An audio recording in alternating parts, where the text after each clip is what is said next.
ცენტრალურ საარჩევნო კომისიის პარლამენტის პლენარულ სხდომაზე განცხადებებს ნახევარი საათი დაეთმო. უმცირესობის წევრმა მიხეილ მაჭავარიანმა ლარის კურსის არასტაბილურობაზე, ექსპორტისა და იმპორტის შემცირებაზე ისაუბრა. ხელისუფლებას კი სამოქმედო გეგმა შესთავაზა, რომელიც მისი განმარტებით მთავრობას არ გააჩნია. მე მინდა ვურჩიო პრემიერ-მინისტრს და ფინანსთა მინისტრს ნაცვლად იმისა, რომ ითვალოს რამდენი ადამიანი დარჩა ოპოზიციურ პარტიაში და ნამდვილად არ არის ამის პრობლემა, ითვალოს სადამდე წავა ლარის კურსი. დაითვალოს სადამდე გაუფასურდება ლარი, დაითვალოს როგორ მინუსებში წავა საქართველოში ექსპორტი და ეკონომიკა და საბიუჯეტო პრობლემები. სამწუხაროდ უკვე მე რამდენჯერ მიწევს საუბარი იმ პრობლემებზე, რომელიც ყველაზე მთავარი პრობლემაა და უკავშირდება ჩვენი მოქალაქეების გაღარიბებას. ლარის კურსი კვლავ არასტაბილურია. თუ გახედავთ ციფრებს, ნახავთ, რომ იმპორტი კატასტროფულად მცირდება. მაისისთვის კრიმინალის სტატისტიკაზე საუბრობს უმცირესობის წევრი გივი თარგამაძე. სტატისტიკა მას სამართლდამცავთა ლიგამ მიაწოდა. თარგამაძე მოუწოდებს პრემიერ-მინისტრს საქმით დაკავდეს. პოლიციას არ გააჩნია мотивация ბრძოლოს დანაშაულს, რადგან მათი სამუშაო პირობები მკვეთრად გაუარეს და აცხადებს თარგამაძე.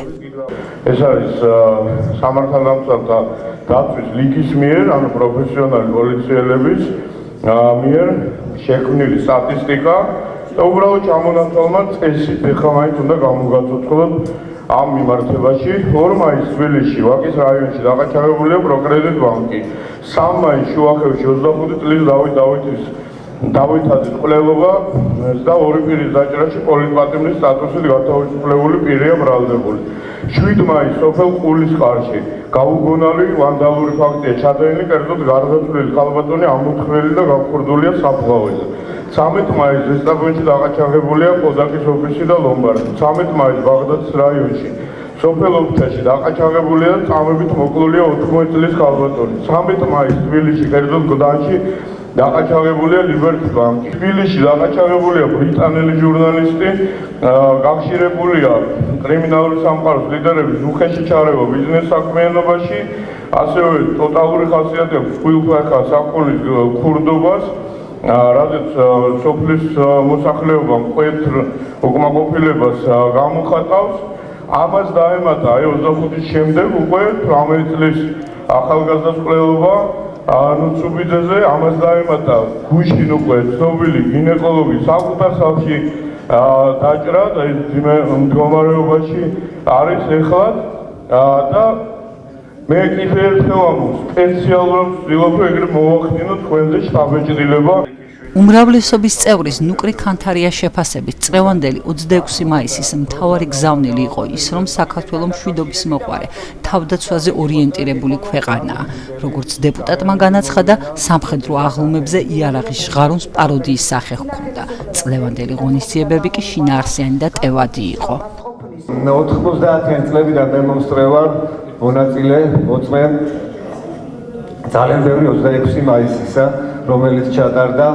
იყო სხვადასხვა ფორმატის ღონისძიებები, სამწუხაროდ აკითხვა კიდეს და გვახსოვს აღლუმის, სისხლიანი აღლუმის, 2 მიცვალებული, შემოტებული სახურავზე, ამის ფონზე და დაბეჭდებით მინდა ვთქვა, რომ ის რაც გუშინ მოხდა, ღონისძიებას გულისხმობ თავისთავად ფორმატს და შინაარსს აღემატებოდა ყველა წინა ღონისძიებებს, იმიტომ რომ იყო ძალიან შინაარსიანი, ძალიან ტევადი და ძალიან კონკრეტული გზავნილი იყო უკვე და ეს ნიშნავს, რომ ქვეყანას აქვს ჩამოყალიბებული უკვე სახე.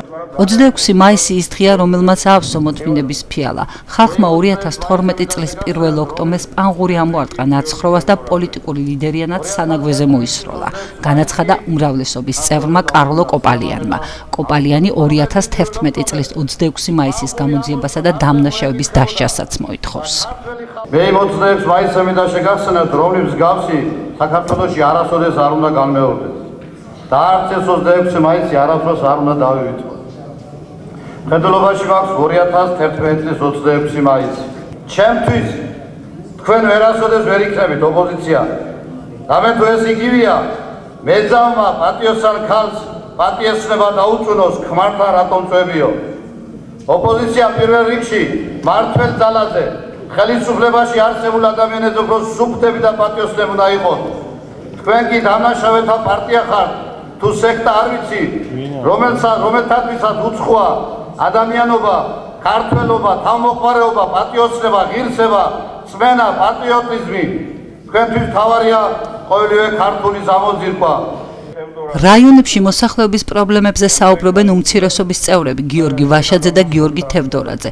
ისინი ხელისუფლებას უნიათობასა და უმოქმედებაში ადანაშაულებენ და აცხადებენ, რომ მთავრობა რაიონების მოსახლეობისათვის არაფერს აკეთებს. ნაცმოძრაობის წევრების განცხადებებს უპირისპირდება უმრავლესობის წევრი დავით ლორთქიფანიძე, რომელიც ამტკიცებს, რომ წინა ხელისუფლების დროს დატოვებული აუშენებელი საავადმყოფოები დღევანდელმა ხელისუფლებამ დაამთავრა. თუ გასულ წელს შეხვედრების დროს მთავარი საკითხი იყო, რომ ყველაფერი გაჩერდა, დღეს ფაქტია, რომ მოსახლეობა ამბობს, რომ ყველაფერი უკან წავიდა, იმიტომ რომ მათ გაცილებით უფრო გაუჭირდათ, ვიდრე უჭირდათ გასულ წელს, გაცილებით უფრო მეტი პრობლემების წინაშე დგან, ვიდრე იყვნენ გასულ წელს. მე მინდა ძალიან კონკრეტულად ვისაუბრო სოფელ ერგეტასთან დაკავშირებით, მაგალითად ზუგდიდის რაიონში, სადაც რამოდენიმე დღის წინ ვიყავი მოსახლეობასთან შეხვედრაზე. ურთულესი მდგომარეობაა.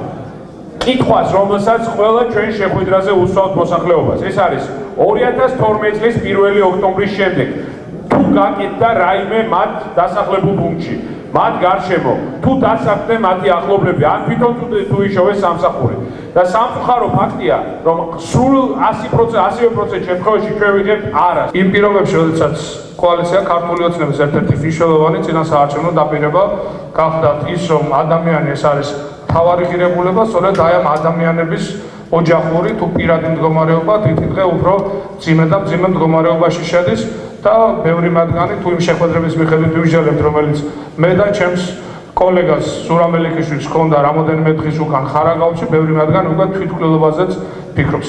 რომ დავზარდებით ამ რაიონებში და აკეთებთ, ასე ვთქვათ, ანგარიშო სადღაც რაღაც უნდა გაკეთებული იყო, აი მაგალითად ვანის რაიონში თქვენ უნდა გაეკეთებიათ საავადმყოფო, რომელიც არ გააკეთეთ და დატოვოთ იმხელა რაიონის საავადმყოფოს გარეშე. ისევე როგორც მაღალმთიან რეგიონებში, კონკრეტულად ყაზბეგში, თიანეთში, წალკაში, ბაგორიანში, თეთრიწყაროში საავადმყოფოების ბოდიში და მაბადია და ამ სიტყვაზე შეტენით სადაზღვევო კომპანიებს, რომლებმაც ეს არ ააშენეს და ეხლა სახელმწიფო იძულებული გახდა, რომ გადაედგა ძალიან ჰუმანური ნაბიჯი და გამოესყიდა ეს საავადმყოფოები და ეხლა სახელმწიფო იღებს თავის თავზე ამ პრობლემის მოგვარებას. განცხადებების დასრულების შემდეგ პარლამენტში დღის წესრიგით გათვალისწინებული კანონპროექტები განიხილეს.